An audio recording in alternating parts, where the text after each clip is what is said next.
25లో మనం ఏం మంచి జరిగిందో, ఏం చెడు జరిగిందో, భవిష్యత్తు అయిన అందరికీ మంచి జరగాలని కోరుకుంటున్నాం. ఇంతకుముందు వీడియో లైవ్ పెట్టే ప్రయత్నం చేసిన ఏదో చిన్న ఎర్రర్ ఉండి పోయింది. సో మళ్ళీ వీడియో పెడుతున్నాను. బేసిక్గా చూస్తే this is my YouTube channel, Kethireddy connects అనే యూట్యూబ్ ఛానల్. మామూలుగా నేను ఫేస్బుక్లోనూ దీనిలోనూ ఉంటాను నేను. సో దాంట్లో లైవ్ పెడుతూ ఉంటా అంటే, కానీ ఆ కేతిరెడ్డి ఎమ్మెల్యే అని ఉండడంతో కొంతమంది కింద కామెంట్స్, ఇంకా ఎమ్మెల్యే కాదు కదా ఇది, అరే నాకేం మోజు అప్పుడెప్పుడో పెట్టా, నాకు ఎమ్మెల్యే కంటే పైకి పోవాలనే ఉంటుంది, నాకు ఎమ్మెల్యే పెట్టాలని ఏమైనా మోజు ఏముండదా, మోజు అని ఉంటుందో చెప్పు, అంతకంటే పైన ఉండాలనే కోరుకుంటాం కదా, మంచి పోస్ట్ ఉండాలనే. సో అది ఫేస్బుక్ వాళ్ళకి మెయిల్స్ పెట్టినాము, వాళ్ళ నుంచి కూడా రాలేదు. కాబట్టి ఇంకా ఈ యూట్యూబ్లోనే అన్నీ ఇద్దాము అని దీనిలోనే నేను మోస్ట్ ఆఫ్ ది టైం అవైలబిలిటీగా ఉంటాను.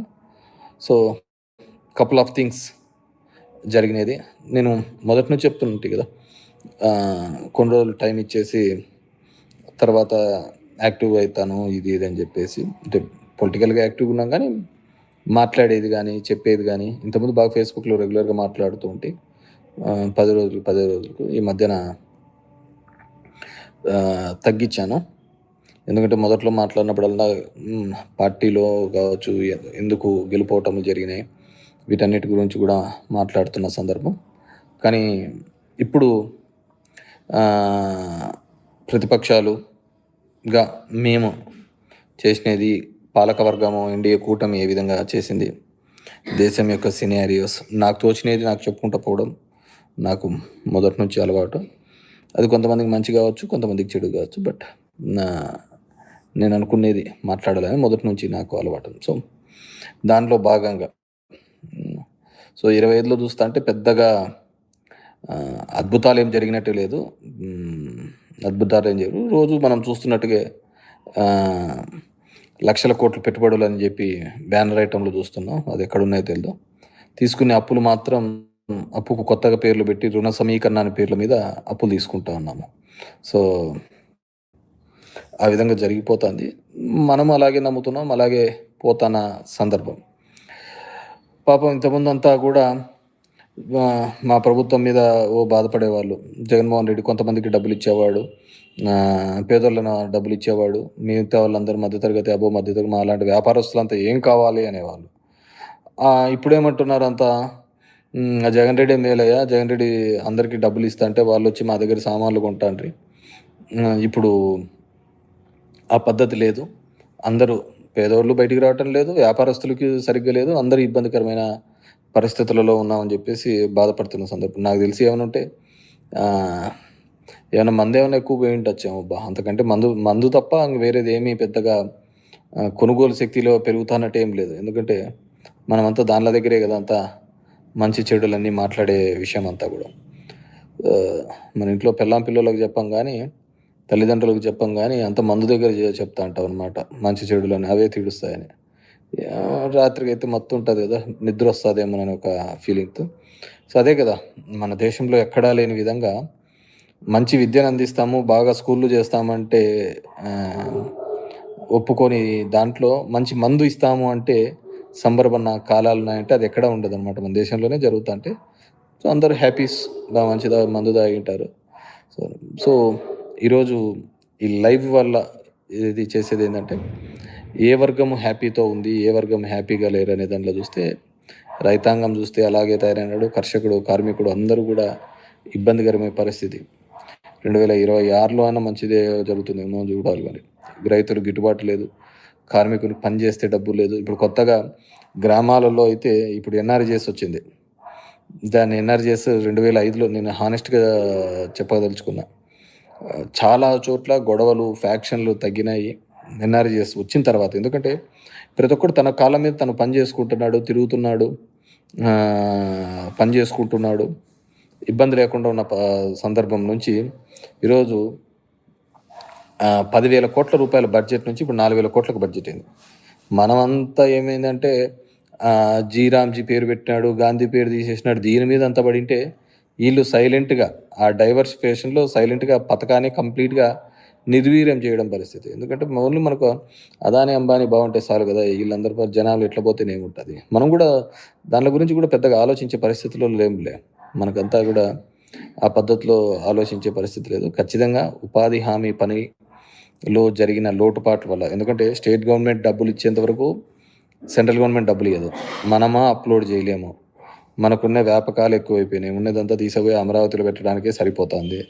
ఎక్కడ ఏమీ జరిగే పరిస్థితిలో లేదు. సో మీకు పోయే కొద్దీ తెలుస్తుంది ఉపాధి హామీ ఏ విధంగా నిర్వీర్యం చేశారు, ఏ విధంగా గ్రామాల్లో ఇబ్బంది జరుగుతుంది అనేది పోయే కొద్దీ నీట్గా తెలుస్తూ ఉంటుంది అనమాట.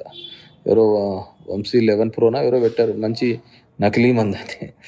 సో నా దరిద్రం చూడు, మేమంతా నకిలీదని చెప్పేసి మా మీద కేసులు పెడితే తీరా చూస్తుంటే వాళ్ళు దొరికి పెట్టినారనమాట. మా నకిలీ కేసులు అయిపోయినాయి, వాళ్ళు ఒరిజినల్ కేసు అయిపోయినాయి. ఎందుకంటే ఈ కేసుల విషయానికి వస్తే చెప్తే అతను చంద్రబాబు నాయుడు గారి మీద కేసు పెట్టినాడు, కంప్లైంట్ ఇచ్చినాడు, కేసు రిజిస్టర్డ్ నకిలీ మద్యం. అదే అతన్ని మళ్ళీ వీళ్ళు కంప్లైంట్ ఇచ్చి కేసు రిజిస్టర్ చేసినారు. అతను అప్రూవల్ అయిపోయినాడు. అతను అప్రూవల్ అయిపోయి చంద్రబాబు పెట్టిన కేసేమో ఫ్యాక్ట్స్ లేవు అని చెప్పేసి దాంట్లో ఏదో చెప్పారు, కరెక్షన్ ఆఫ్ ఫ్యాక్ట్స్ ఏదో అని చెప్పేసి దాని కింద అతని కేసులోంచి తీసేసే ప్రయత్నం చేస్తున్నాడు. మామూలుగా నాకున్న నాలెడ్జ్లో మామూలుగా ఒకరు బెయిల్ వేసినారనుకో, బెయిలులో ఉన్నప్పుడు అవతల పీపీ కానీ ఏజీ కానీ ఎవరైనా కానీ ఏం అబ్జెక్షన్ చెప్తారు అంటే, సార్ ఇతను హైలీ ఇన్ఫ్లుయెన్షియల్ పర్సను, పొలిటికల్గా చాలా బ్యాక్గ్రౌండ్ ఉంది, ఇతను హైలీ ఇన్ఫ్లుయెన్షియల్ పర్సను. సో ఆ ఇన్ఫ్లుయెన్షియల్ పర్సన్ కాబట్టి ఇతను కేసును తారుమారు చేస్తాడు, సాక్ష్యాలన్నీ చెరిపేస్తాడు అనే ఉద్దేశంతో ఇతనికి బెయిల్ ఇవ్వద్దండి అని అడుగుతారు ఫస్ట్ పీపీలు.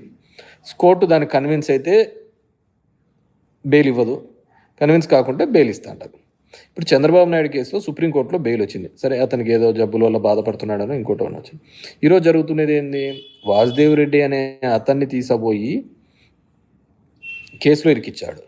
అతని చేతనే చంద్రబాబు కేసులో ఫ్యాక్చువల్స్ లేవు దీంట్లో అని ఒకటి విత్డ్రా పిటిషన్ వేసినారు. ఇది ఇంతకంటే దరిద్రం ఉంటుంది, ఇంతకంటే ఇన్ఫ్లుయెన్స్ చేసేది ఏముంటుంది ఒక కేసుని.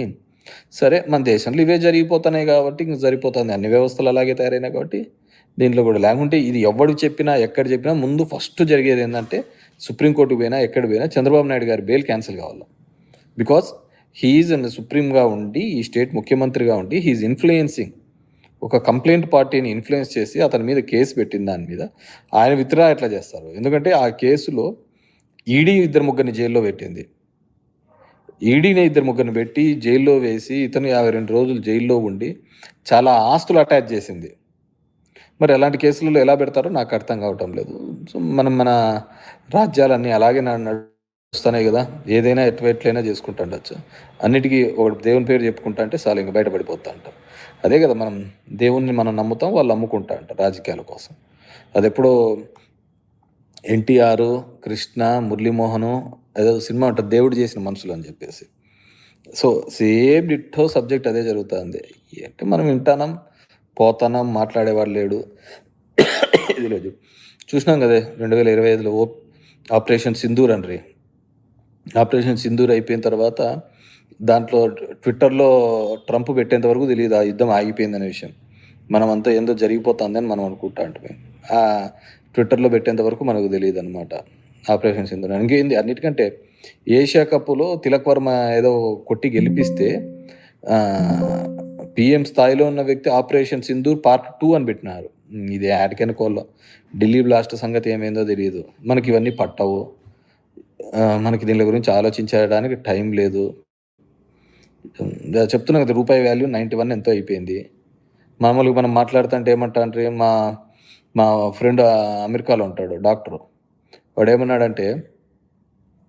వాడేమంటున్నాడంటే ఇప్పుడు రే మీరు ఇంకొక 5 ఏళ్ళు కానీ ఇట్లే కానీ డాలర్ పెరుగుతా పోతే మేము 5 ఏళ్ళు కానీ ఇక్కడ కష్టపడితే ఇండియాలో వచ్చి సెటిల్ అయిపోవచ్చు, ఇంక రిటైర్మెంట్ లైఫ్ అంతా అక్కడే గడిపేయచ్చు అని. ఎందుకంటే ఇంకా ఆ విధంగా పోతుంది. మనకు అవన్నీ పట్టవు కదా, డాలర్ రేట్ ఎట్లా పోతేనేమి, మన ఇండియా వాల్యూ ఎట్లా ఉంటుంది అనేది చూస్తేనేమి, ఇవన్నీ అవసరం లేదు కదా. మనం పోతానాం, జరిగిపోతుంది, ఇది అయిపోతాను. సో కేసెస్ని ఆ విధంగా దగ్గర దగ్గర ఇప్పుడు 5-6 కేసులను చంద్రబాబు నాయుడు గారు తను లేదు అని చెప్పేసి తీర్చుకునే ఒక ప్రయత్నం చేస్తున్నాడు. ఇంతవరకు ఇంకా అది రాలేదు, ఏదో జరుగుతుంది. కానీ it's completely highly influencing them. So సాక్ష్యాలను తారుమారు చేస్తున్నారు కాబట్టి డెఫినెట్గా దాని మీద ఎవరు కోర్టుకు పోయినా కానీ, సుప్రీంకోర్టుకు పోయినా కానీ డెఫినెట్గా బెయిల్ అనేది క్యాన్సిల్ కావాల్సిన విషయం. సరే, ఇంక అన్నీ మన చేతుల్లోనే నడిచిపోతున్నాయి కదా, ఇంతకుముందు ఏ విధంగా నడుస్తాడో ఇవన్నీ కూడా. సో వాటన్నిటిని కూడా చూసుకోవాల్సిన బాధ్యత. So I wish 2026 will be happy to everyone. So నేను ఎందుకు ఈ కేతిరెడ్డి కనెక్ట్ అనే యూట్యూబ్ ఛానల్కి వచ్చినాను చెప్పడం జరుగుతుంది. So I will be in regular touch with you all. మీ అందరితో కూడా రెగ్యులర్గా టచ్ ఉంటాను. కరెంట్ అఫైర్స్ ఏం జరుగుతోంది ప్రపంచంలో కావచ్చు, మన దేశంలో మనం ఎలా మోసపోబడుతున్నాము అని చెప్పేసి. ఇంతకుముందు చూసాం పెట్రోల్ ధర కర్ణాటకలోకి పోయి పాపం లోకేష్ బాబు వస్తారు పెట్రోల్ రేట్లు తగ్గిస్తానని చెప్పాను.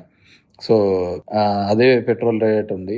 మొన్న జిఎస్టీలో మేము ఇంతకుముందు అంతా పెంచి తప్పు చేసినాము, ఇప్పుడు తగ్గించి మేలు చేస్తున్నామని మోడీ గారు జిఎస్టీ తగ్గించినాడు.